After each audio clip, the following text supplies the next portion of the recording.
नमस्ते, जय श्री कृष्ण, जय श्री राधे। आपको बहुत बहुत शुभकामनाएं। आप स्वस्थ रहें और हमेशा प्रेमी रहें। आज किसी ने बहुत ही अद्भुत प्रश्न पूछा है और एक तरह से प्रश्न जायज़ है। कभी कभी हमारा भी ऐसा सवाल आता था। YouTube के माध्यम से अनेक लोग, हजारों लोग पूछते रहते, तो बहुत लोगों ने ऐसे सवाल किए, उसमें से हमने ये अच्छा लगा तो ये लिया। पूछ रहे भैया जिन्होंने प्रश्न किया, वो कहते हैं कि भगवान कृष्ण तो गोपियों को जो विरह दिया, तो वो भगवान कृष्ण ने वो विरह क्यों दिया? और गोपियों को भगवान कृष्ण ये कह के गए थे कि मैं परसों आ जाऊंगा, फिर वो कभी नहीं आए। तो कुछ चीज़ ऐसी होती है, इन चीज़ों को आप समझ लें। विरह जो होता है वो किसी के देने से किसी को प्राप्त नहीं होता है। विरह भी आदमी की खुद की ही इच्छा शक्ति का ही नाम है। आपका जिसके प्रति लगाव है, आपने जिस व्यक्ति में, जिस विचारधारा में आपने अपने आप में सुख ढूंढा है, आनंद ढूंढा है, वो आनंद आपको मिला है, सुख मिला है, और अनायास अगर वो सुख आपसे दूर जाता है तो उसका परिणाम विरह है।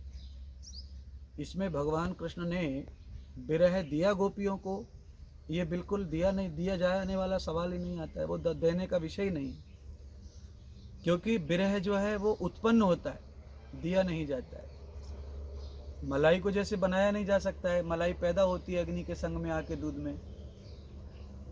मलाई को जब पैदा होने के बाद में मलाई जो है बांटी जा सकती है और मलाई को छिनाया भी जा सकता है, ये जड़ वस्तु है।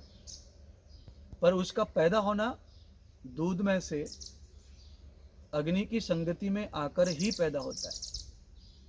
तो वैसे भगवान के संग में रह करके जो आनंद प्राप्त हुआ, उस आनंद की कमतरता गोपियों को तब लगने लगी है जब भगवान उनसे दूर जाने की बात कहते हैं। गोपियां तभी रो रही हैं, बिलख रही हैं जब भगवान उनके पास हैं। वो ये चाहती हैं कि ना जाएं, पर गोपियों की तरह और भी असंख्य अगणित गोपियां हैं जिनको वो गोपियां जानती भी नहीं हैं, जो रोक रही थी। भगवान तो अंतर जाता है, वो तो सबकी भक्ति का सम्मान करते हैं। इतनी बड़ी सृष्टि, इतना बड़ा लोक है, उसमें केवल ब्रज गोपियां ही भक्ति नहीं कर रही थी, अगणित असंख्य गोपियां भगवान की हर जगह पर भक्ति कर रही थी। तो भगवान को सभी को दर्शन लाभ देना है।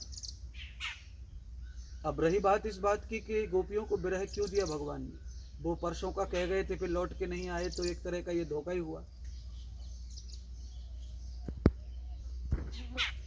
क्योंकि भगवान इसको धोखा इसीलिए नहीं मानते, क्योंकि अगर वो मेरे पास से वहां जाएंगे तो उनको आनंद प्राप्त होगा, दर्शन लाभ होगा। भगवान के बारे में ये भी कहा गया है, एको अहम बहस्यामि,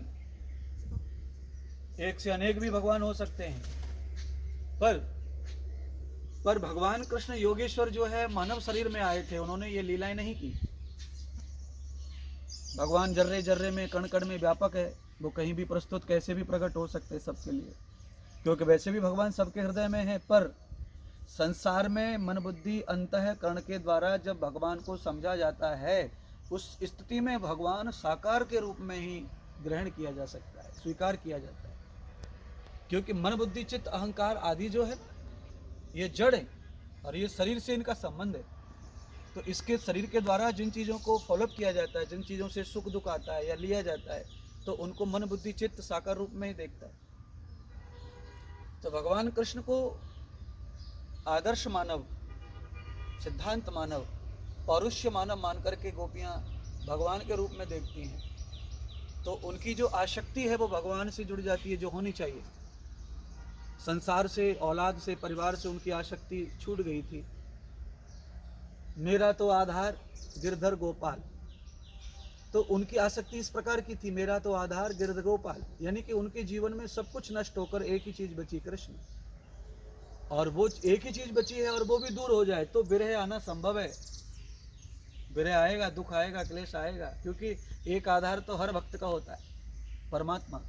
अगर हम कृष्ण परमात्मा मानते हैं तो गोपियों ने कृष्ण को परमात्मा मान करके पूजा की, इसीलिए उनका आधार बन गया। उन्होंने सारी सृष्टि, सारी दुनिया, सबको छोड़ दिया, मान सम्मान, हानि लाभ, प्रेम, पति परिवार, बच्चे, सबको त्याग दिया एक आधार के लिए।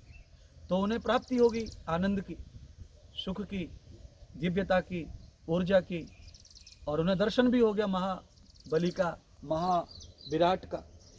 तो आपको ये समझना होगा, क्योंकि जिनके जीवन में तनक भी लवलेश नहीं है सृष्टि का, उनको विरह हो सकता है।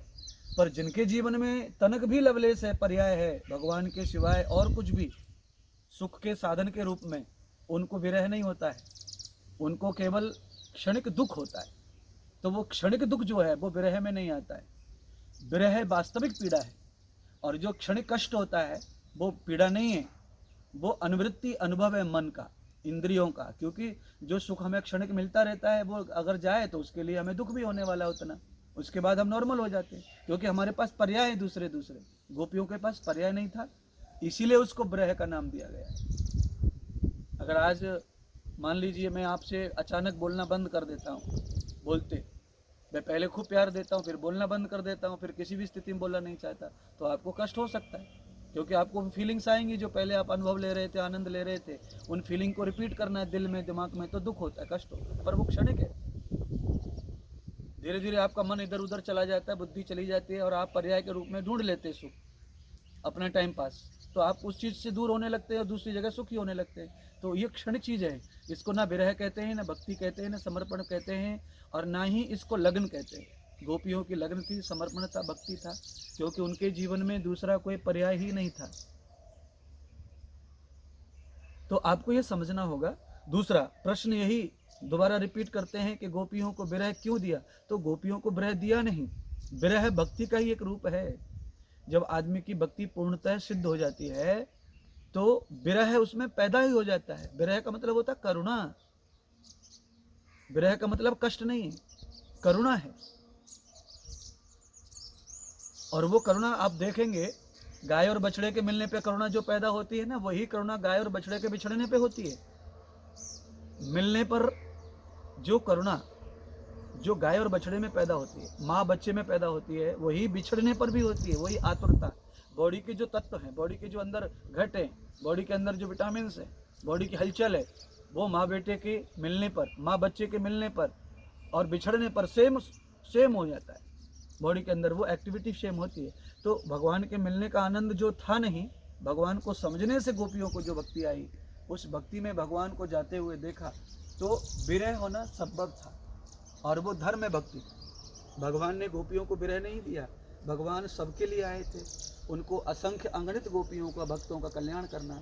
इसीलिए भगवान ने ब्रज को साकार रूप में, स्थूल रूप में त्याग करके भगवान वहाँ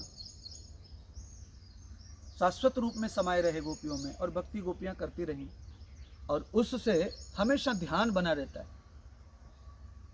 आदमी के जीवन में हर चीज़ याद नहीं रहती है, पर आपका पर्स कभी चोरी हो गया हो, वो कभी आप भूलेंगे नहीं मृत्यु पर्यंत।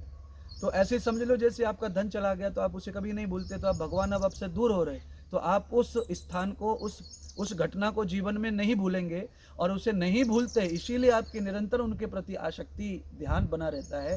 तो गोपियों का कंटिन्यू ध्यान बना रहे, उसके लिए ब्रह लीला परमात्मा की है। भगवान ने ये लीला गोपियों के ध्यान को आकर्षित और कायम करने के लिए, सिद्ध करने के लिए की। गोपियों को दुख देने के लिए नहीं।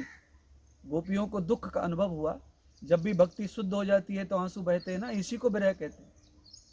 इसमें भगवान कहीं गए कहीं नहीं गए ऐसा नहीं है, क्योंकि भगवान कहीं जाने आने की वस्तु नहीं है।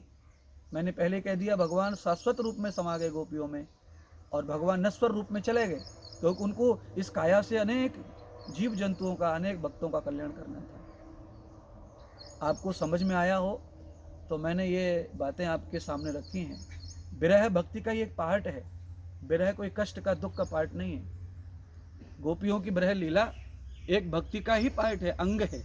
उससे भक्ति जागृत होती है, आकर्षण जागृत होता है, और उससे हठ योग, जिद योग तैयार होता है, एक तरह की परीक्षा योग तैयार होता है। तो ये सवाल आपका हल होना चाहिए और आपके दिमाग से ये निकलना चाहिए। भगवान ने गोपियों को न धोखा दिया, ना भगवान ने गोपियों को विरह दी है, भगवान ने गोपियों को विरह का अंग दिया है, यानी कि ये भक्ति का एक अंग है।